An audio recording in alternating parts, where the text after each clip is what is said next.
Duterte tatakbong Vice President sa 2022 elections. Free Wi-Fi inilunsad ng DICT sa Mimaropa. Pulis na pumatay sa magsasaka sa Buena Vista, kinasuhan na. COVID-19 update sa probinsya, alamin. Bagong Pangulo ng Zambia, formal nang nanumpa. Paulo Contis at LJ hiwalay na. Nurse, robot, patok sa Hong Kong. Lagay ng panahon sa lalawigan, alamin.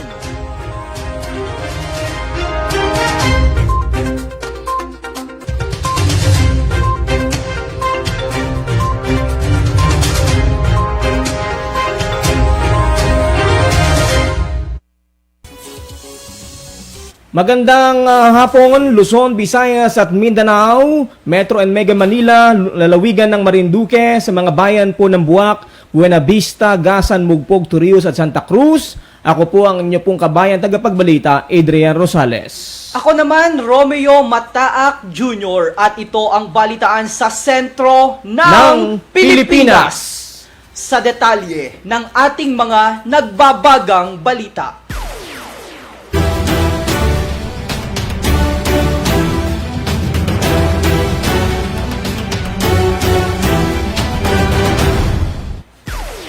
Formal nang tinanggap ni Pangulong Rodrigo Roa Duterte ang pag-iendorso sa kanya ng ruling party na Partido Demokratiko Pilipino Lakas ng Bayan o PDP Laban na tumakbong Vice Presidente sa darating na halalan sa Mayo 2022. Ito ang inanunsyo kahapon ni Cabinet Secretary Carlo Alexi Nograles, Executive Vice President ng PDP Laban, na pumayag na ang Pangulo sa alok ng partido na tumakbong Vice President sa darating na halalan. Ani Nograles, nakipagpulong si Pangulong Duterte nitong Lunes sa mga opisyal ng partido. Ayon kay Pangulong Rodrigo Duterte, and I quote, President Rodrigo Roa Duterte agreed, o ayon kay Nograles, and I quote, President Rodrigo Duterte agreed to make the sacrifice and heed the clamor of the people and accepted the endorsement of the PDP Laban Party for him to run as Vice President in the 2022 national elections, end of quote. Ang naturang paksyon ng PDP Laban na pinamumunuan ni Energy Secretary Alfonso Cusi ang siya ring nagnomina kay Senador Bongo para maging manok sa pampanguluhang karera sa taong 2022. Matatanda ang ipinahayag ng Pangulo na ikokonsidera o tatakbo lamang siya sa pagka-Vice Presidente kung ang magiging katambal o Pangulo niya ay isang kapartido at makakasundo sa pagpapatakbo sa gobyerno. Maaalala rin na inonomina o inendorso ng National Executive Council ng PDP Laban ang tambalan ni Senator Go at President Duterte para maging pambato nito sa darating na pambansang halalan. Sinabi naman ni Senator Go na hindi siya interesado na tumakbo sa pagkapangulo. Ang Go Duterte ang itinuturing na super tandem at walang katibag-tibag sa darating na eleksyon dahil maraming naniniwala na ito ang magpapatuloy ng magagandang nasimulang programa at proyekto ng Duterte administration. Ayon pa sa balita, sila po ang nagbigay sa akin ng pagkakataon na maglingkod, kaya hindi ko po sasayangin ang oras na ito na makapagserbisyo sa aking kapwa Pilipino sa abot ng aking makakaya, bahagi ng pahayag ni Senador Lawrence Go.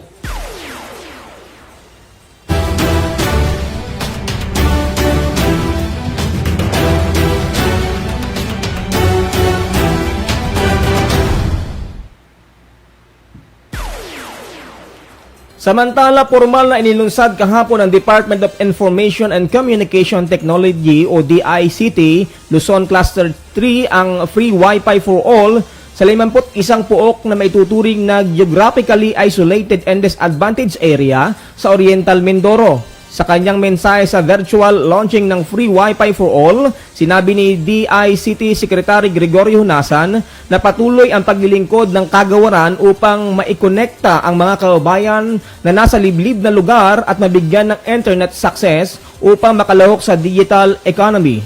Sa pamamagitan ng Visa Technology, nakabitan ng free Wi-Fi ang mga rural health units, isolation facilities, municipal plaza, barangay centers, paaralan at iba pang pampublikong lugar sa 17 lokasyon sa Oriental Mindoro.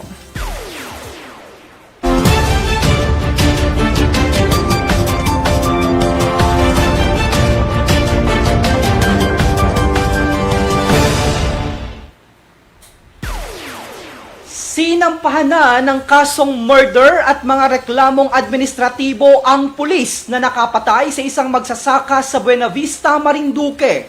Sa pahayag, sinabi ni Philippine National Police Chief General Guillermo Elezar, isinailalim na sa pre-charge investigation si Police Colonel J. Anthony Custodio dahil sa aligasyong pagpatay kay Alberto de los Reyes sa isang anti-illegal logging operation noong Hulyo 13. Ayon sa pamilya ng biktima, nasaksihan mismo ng anak ni de los Reyes ang insidente. Nagsampa na ng kasong administratibo ang pamilya ng biktima habang nagsampa rin sila ng kaparehong reklamo kay dating Buena Vista Municipal Police Station Officer in Charge, Police Lieutenant Marson Lontok. I quote, ito po ang pahayag ni Chief Elezar.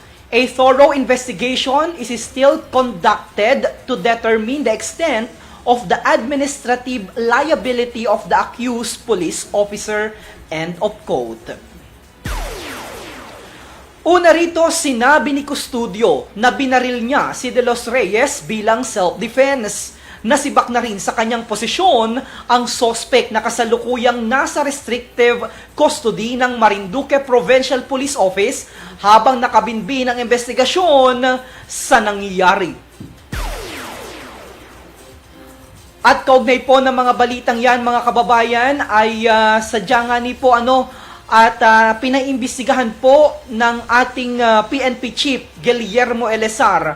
At sinabi po niya sa naunang pahayag na tututukan ang naturang pangyayari para mabigyan ng hustisya ang ating kababayan na sabi nga ni po ay nagpuputol ng puno ng niyog in particular dyan po sa bahagi ng Buena Vista kung saan ay walang habas po na pinagpapatay nitong nakalipas na buwan. At mga kababayan, magbabalik po tayo sa ating balitaan sa sentro ng Pilipinas makalipas lamang ang ilang mga hanap buhay. Wala na yatang tatapat sa one and only kong dekalidad. Ligtas maaasahan sa usapin bang kaya magpa-deliver na ang salay, salay, salay, hey, hey. Ako sa'yo'y panatagalaga. Salay, salay, salay, hey, hey. Kung may ginhawa ang buhay, dahil nandyan ka, salay, salay. Tawag na sa 332-1624 o mag-text sa 0938-418-2604 at 0935-317-1797. Soleil, dapat lang safe and reliable. Aling mga bakuna ang gagamitin sa Pilipinas? Sa ngayon, may limitadong supply ng bakuna sa buong mundo. Sa katunayan, halos 80% ng stock sa buong mundo ay nabili na ng mga mayayaang bansa. Dahil dito, walang iisang kumpanya ang maaaring mag-supply ng 110 million na bakuna sa Pilipinas, kaya naman nakikipag-usap ang ating gobyerno sa 7 manufacturers. Sinisiguro natin na ang mga bakuna na to ay makakatanggap ng Emergency Use Authorization at kung may EUA sila, doon lamang sila bibilhin at gagamitin ng ating gobyerno para sa ating vaccination program. Nagbibigay ang EUA ng assurance o katiyakan na ang bakuna ay dumaan sa masusing pagsusuri at nirerekomenda ng mga independent na eksperto sa atin. Hindi mo rin kailangan mag-alala. Ang bakuna laban sa COVID-19 ay hindi magbibigay sa'yo ng COVID na sakit. Tara sa Vida Vaccination!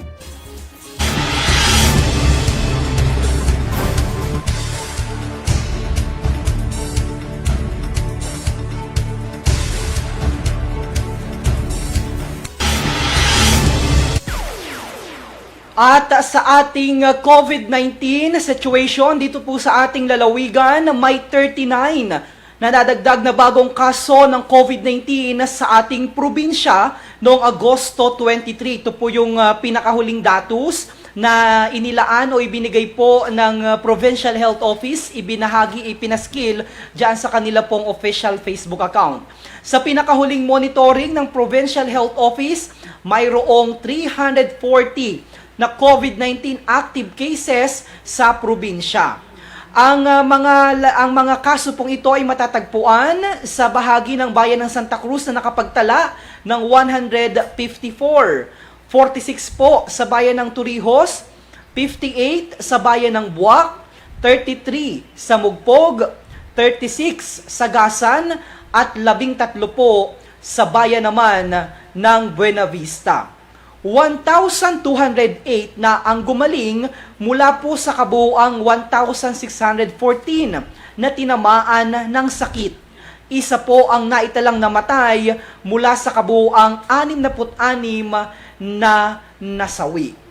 So, kagaya po ng mga datos nitong mga nakalipas na araw, mga kababayan, patuloy pa rin po ang pagtaas ng kaso ng COVID-19 at napakalala po ng sitwasyon. Critical po ngayon ang bayan ng Santa Cruz sapagkat sila po ang may pinakamaraming kaso ng COVID-19 sa buong probinsya. Kaya pinapaalalahanan po natin ang ating mga kababayan na talaga namang siguraduhin ang pag-iingat sapagkat hindi po natin nakikita ang ating kalaban. Kaya naman, lagi po ninyong panatilihin ang pagsunod sa umiiral na minimum health protocols para masiguro na hindi po tayo tatamaan ng COVID-19. At the same time, kung sakaling available na po ang mga bakuna sa inyong pamayanan o lugar, huwag pong mag-atubili na magpabakuna sapagkat ayon po sa mga medical practitioners sa atin pong PHO officer kay Pidoho, Dr. Rowena Garcia, mas mataas po ang bilang ng mga nasawi bunsod ng COVID-19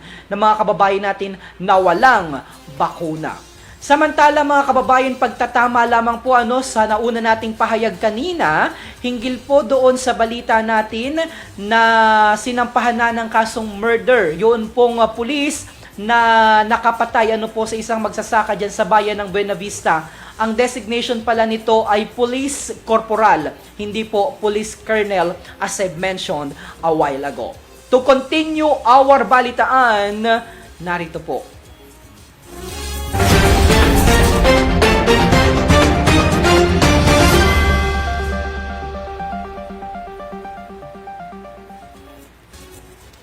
Formal nang nanumpa sa kanyang pwesto si Hakainde Hichilema bilang bagong Pangulo ng Zambia. Dinaluhan ng ibang leader ang panunumpa ni Hichilema gaya na Tanzania President Samia Suluhu Hassan at Malawi leader Lazarus Chakwera. Kasama nga nanumpa rin sa pwesto si second female Vice President Mutali Nalumango. Yan. Tinalo din ni Hichilema si outgoing President Edgar Lungo sa magitan ng landslide na halos 1 milyon na boto. Ito ang pang-anim na beses na nakaharap ni Hichilema. At mayroon din umaabot na 1 milyon nga ang naging lamang po nito. Taong 2017 ay ikinulong si Hichilema ng ilang buwan dahil sa pagtataksil.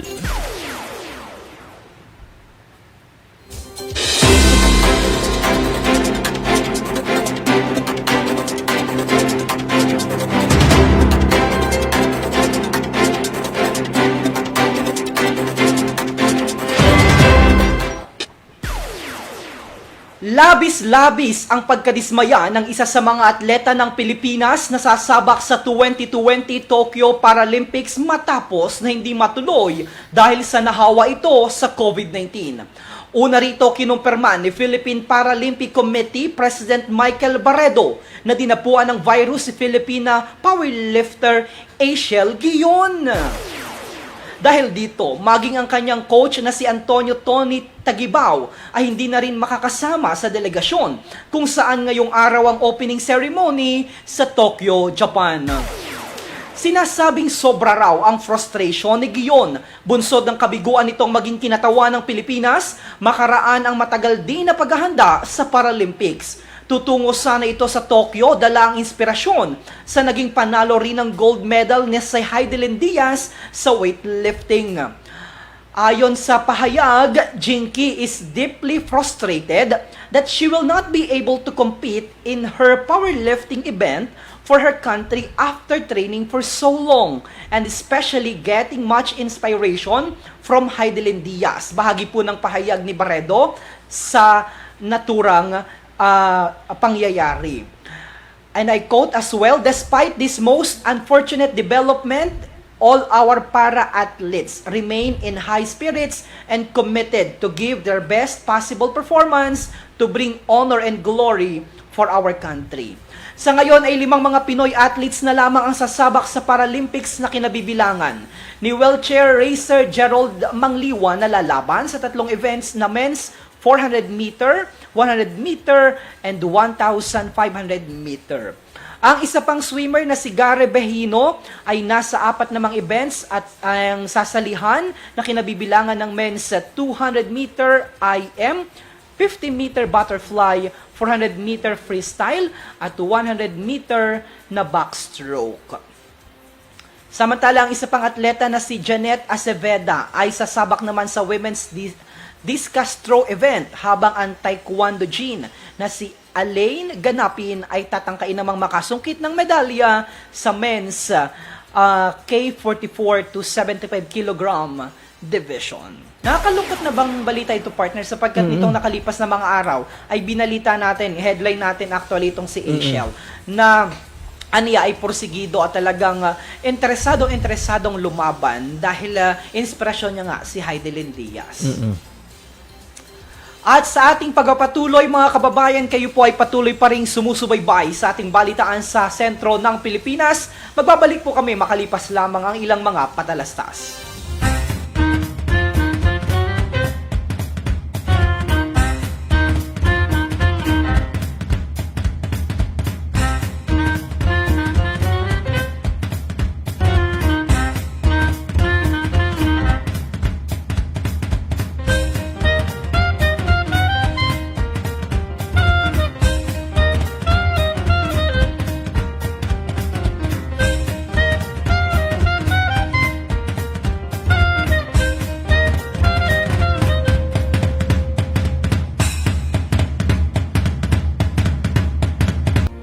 Unang makakapagpabakuna.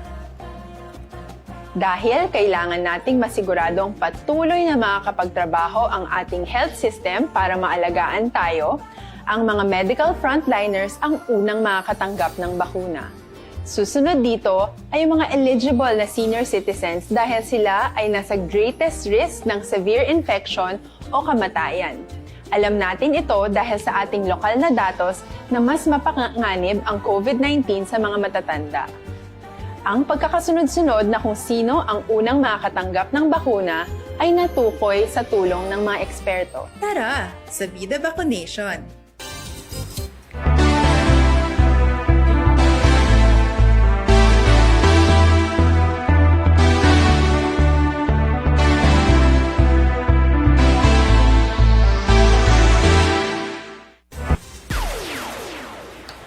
Kinumpirma ni Manay Lolit Solis na hiwalay na ang kanyang mga alagang aktor na si Paulo Contis at LJ Reyes. Ito'y makaraang mapansin ng netizen ang pagbura ni Paulo ng mga pictures ni LJ sa kanyang Instagram.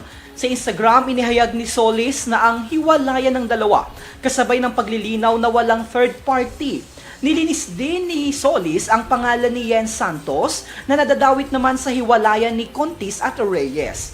Nakasama kasi ng aktor si Yen sa pelikulang A Faraway Land. Ani Solis sadyang lumipas na o nalawa na o nawala na ang pag-ibig ni na Contis at Reyes para sa isa't isa at walang kinalaman dito ang ibang tao. Sa ngayon ay nananatiling tahimik ang dalawa kaugnay sa umuugong na issue sa kanilang relasyon. Medyo nakakalungkot lamang ito, partner, dahil parang sa mga artista, parang ang bilis maghiwalay nila. At the same time, partner, parang sabi nga, pagsuot laang ng damit ang pag-aasawa diyan sa mga artista. Oo. Walang tumatagal na relasyon. Kung mayroon man, mangilan-ngilan. Anyway, dire-diretso po tayo sa ating balitaan.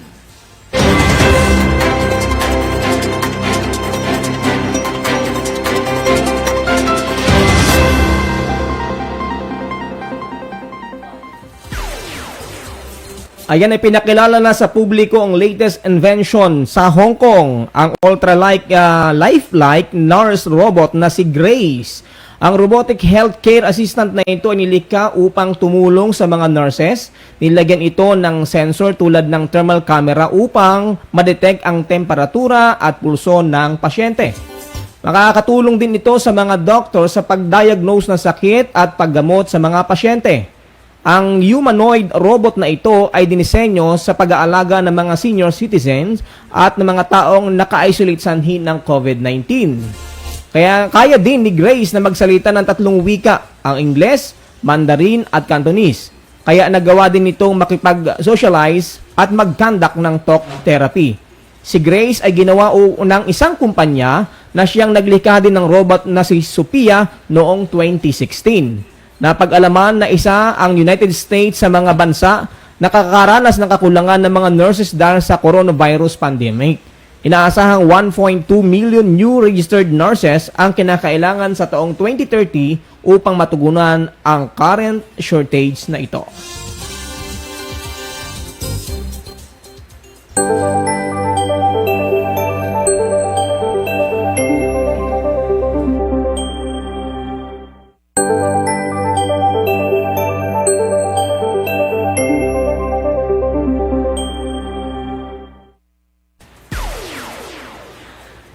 Maulap na kalangitan na may kalat-kalat na mga pag-ulan at pagkidlat pagkulog ang iiral sa Kabikulan at Northern Samar. Bahagyang maulap hanggang sa maulap na kalangitan na may pulupulong pag-ulan o pagkidlat pagkulog ang mararanasan sa bahagi po ng Oriental Mindoro, dito po sa ating probinsya sa Marinduque, gayon din po sa lalawigan ng Romblon. Mahina hanggang sa katamtamang hangin mula Hilagang Silangan ang iiral na may banayad hanggang katamtaman na pag-alon ng karagatan. Yan po ang ating weather update mula naman sa Department of Science and Technology. At maraming salamat sa DOST ni Maropa sa pagbibigay sa atin ng palagiang update. By the way, medyo talagang napakita natin sa screen. Kanina po yan, medyo malakas ang buhos ng ulan. Pero ngayong mga oras na ito ay medyo maalungahit po sa labas at palubog na po ang araw. Wala naman tayong ulan na nararanasan. Delayed recorded earlier po yung pinakita namin kanina na video. As we have always mentioned here, mga kababayan, iba-iba ang lagay ng panahon. Minsan ay naulan sa umaga, sa tanghali naman ay tirik na tirik ang araw. Kaya palagi po kayong magdala ng anumang uri ng pananggalang sa ulan, kapares po ng payong at kapote.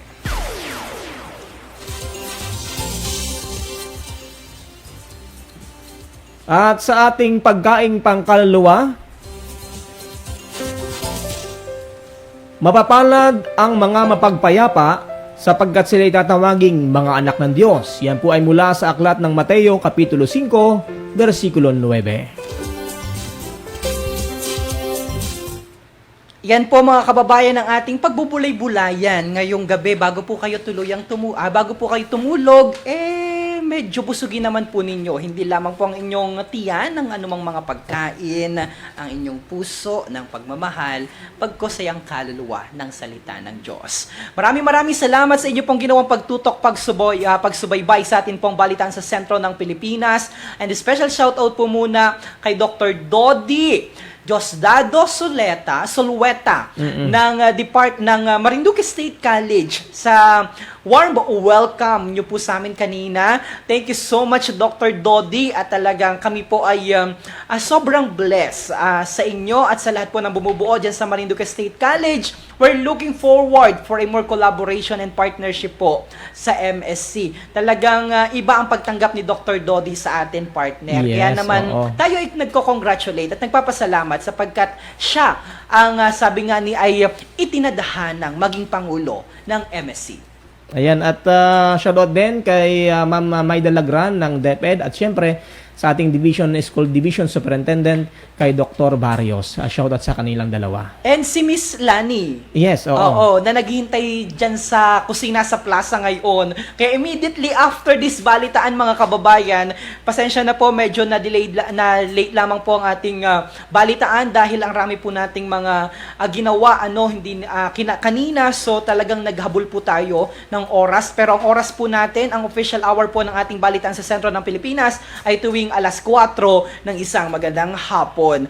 Pagbati kay Kabayang Elsie Ferrer na araw-araw na nanonood sa atin na hindi nakakatulog kapag hindi tayo pinapanood.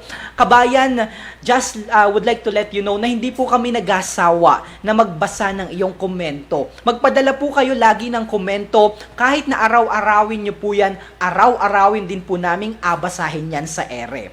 Elsie Ferrer, magandang hapon po sa mahal kong taga Marinduque, DJ Adrian at DJ Myong. Lalawag po ba kayo? Baka matagalan po, hindi kayo makapagbati. Sana po ay pagkabalik ninyo galing sa laugan ay makauwi na kayo agad para sa ating mahal na lalawigan. Yeah.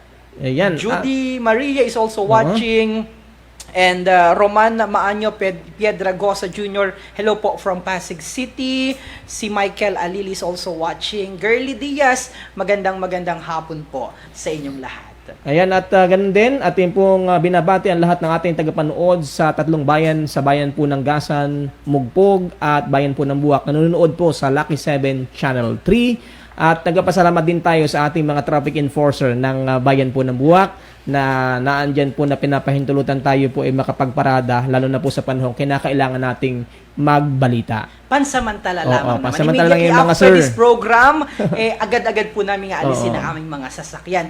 Maraming salamat po sa lahat ng magigiting at mababait na mga traffic enforcer dito Yan. po sa bayan ng Buwak. Thank you so much. And of course, sa ating mahal na Mayor Army Carion. At antabayanan po ang aming programa bukas, ganap na alas 6:30 ng isang magagabi. Kasama natin dyan si Speaker Lord Alan Velasco and Governor Presbitero Velasco Jr. Sa atin pong Presby with Love at mga kababayan. Dapat pala ang balitang showbiz natin kanina, yung pagdating ni Marvin Agustin dito sa probinsya. So, nag-meeting nga po kanina si Marvin Agustin. Nakipag-meeting po, nakipagpulong po siya kanina sa mga opisyales, of course, kay Dr. Dodi ng MSC. At kasalukuyan po sila ata ngayong sila rin ay inaasahang mag-ikot para makita ang lagay, sitwasyon, kung may potential nga ba ang ating probinsya na makapag-supply ng kinakailangang baboy, native pig, para doon sa, sabi nga na kuchinilyo o yung lechon na binibenta naman ng renowned chef at batikang aktor na si Marvin Agustin. Paglilinaw lamang mga kababayan, para po sa kabatiran ninyo sapagkat nakita ko nag-trending ang ating post regarding po sa pagdating ng aktor na si Marvin Agustin. Paglilinaw lamang po mga kababayan, ang lahat po ng APOR, ang mga APOR po, kung kayo ay nabibilang sa kategoryang sapagkat nakita natin mga partner, ang raming komento ng ating mga kababayan hinggil sa bakit daw nakapasok si Marvin Agustin. Palakasan daw po baga ang pagpasok dyan sa Marinduque. Hindi ba, porke daw ba at artista, pwede nang makapasok sa ating probinsya? Paglilinaw at pagtatama po mga kababayan. Nakapaloob po sa executive order ng ating gobernador, Presbitero Velasco Jr. Ang mga APOR ay pwedeng makapasok sa atin pong lalawigan. Now, si Marvin Agustin po ay isang APOR. That's why, pwede po siya makapasok sa probinsya provided na nagpakita po siya noong mga requirements, travel coordination permit, ESPAS, negatibo sa antigen o sa RT-PCR, pwede po siyang makapasok sa probinsya. Hindi po dahil siya ay isang sikat, hindi po dahil siya ay aktor, hindi po dahil siya ay kilala. Nakapasok po siya, una dahil siya ay APOR, pangalawa, nag-seek po siya o nag-submit ng mga tama at proper documents in order for him to enter the province. So yan po ang maliwanag na dahilan. So ang sabi ng ating mga kababayan, bakit kami legitimate naman kaming mga residente at mga Marinduqueño, bakit hindi kami pwedeng makapasok? Nakapaloob din po sa executive order na yung mga non-APOR, kung kayo po ay mga taga dito sa Marinduque, residente ng Marinduque, halimbawa umalis lamang 3 hanggang 4 na araw, pwede naman po kayo makapasok at wala po yung antigen na kailangan.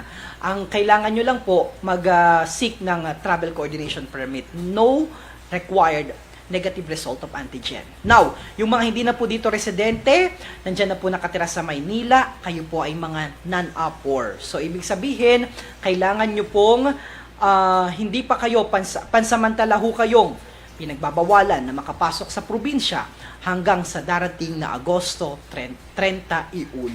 So yan po ang nakapaloob. Hindi po dahil hindi kayo residente. Hindi po dahil kayo hindi sikat, kaya hindi po kayo nakapasok. Dahil si Marvin Agustin ay nabibilang sa kategoryang APOR. Ayan. At partner, siguro dagdag din natin na sabi nung iba nating mga kababayan, akala ko bawal mamili ng baboy sa Marinduque. Ang bawal po ay maglabas ng wala kang proper coordination. Ano po? Ngayon po, bumabiyahe na yung ating mga negosyante, nagabiyahe na rin po sila ng baboy, paluwas, at pinapayagan po yun. Basta tama po ang mga dokumento na inyo pong isusumite, pero kung kayo po ilalabag, mamimili po kayo, magsakay kayo kung saan sasakyan, ay yan po ay talagang huhulihin. Also, hindi lang partner yung paglalabas, pagpasok din. Yes. Pagpasok, bawal pa po ang pagpasok ng mga karning baboy dahil iniiwasan po natin, tayo na lamang po ang natitira na probinsya na wala po, na hindi na ASF free o African swine free pa po kita. Kaya hindi po talaga pinapayagan na makapasok ang mga karning baboy dito sa ating probinsya. Now, kung ikaw naman po ay maglalabas ng karning baboy, provided na makuha po kayo ng proper document, pwede naman po. Napakabilis lamang po. Basta makipag-coordinate po kayo sa Provincial Veterinary Office. Ang pinakamahirap kasi, partner, sa ating mga kababayan, nagabubulan. Okay? Nagadaya. Nasabi na yun daw ay for personal consumption. Pag nakita naman, pag nahuli naman, ang rami bulto-bulto at inatago pa. So, dumaan po kayo sa tamang proseso, pwede naman po mailabas yan. Basta honest po kayo.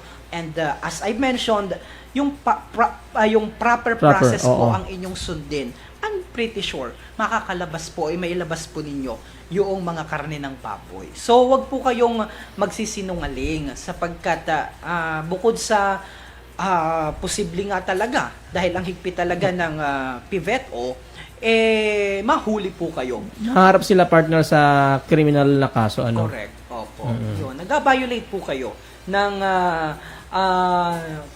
batas. So, at pag nag-violate ng batas, may karampatan po yung kaso. Ayan.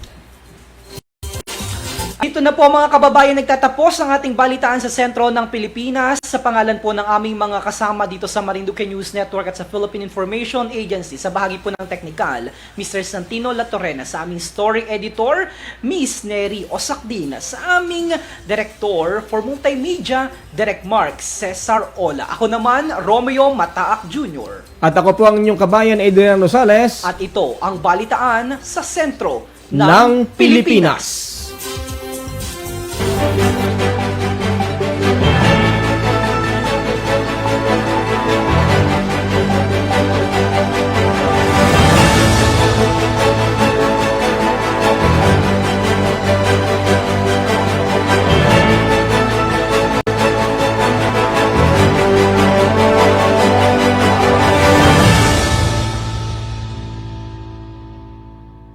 Bakit kailangang magpabakuna? Bakit nga ba vaccination? Ang pandemyang ito ay kumuha ng maraming buhay at patuloy pa nitong nilalagay sa peligro ang buhay ng nakakarami. Pinahina din nito ang ating ekonomiya at maraming Pilipino ang nawalan ng trabaho dahil dito. Sa pagkatuklas ng bakuna laban sa COVID-19, nagkaroon tayo ng oportunidad na malabanan ang pandemyang ito. Sa tulong ng mga bakuna, ay may iwasan natin ang sintomas ng impeksyon at posibleng maiwasan din ang malalang impeksyon at matigilan ang pagkalat nito. Gayunpaman, gaya ng iba pang mga bakunang ginagamit sa nagdaang dekada, ang abilidad nitong protektahan ang ating komunidad ay tataas lamang kung hindi bababa sa 70% ng ating populasyon ay bakunado. Halimbawa, kung ang iyong barangay ay mayroong 100,000 katao, hindi dapat bumaba sa 70,000 ang dapat mabakunahan upang matiyak na proteksyon ang buong komunidad. Kaya ating tandaan, ang pagbabakuna ay hindi lamang para sa iyo o sa iyong pamilya. Ito ay para din sa iyong barangay, lungsod at probinsya. Tara, sa Vida Vacunation!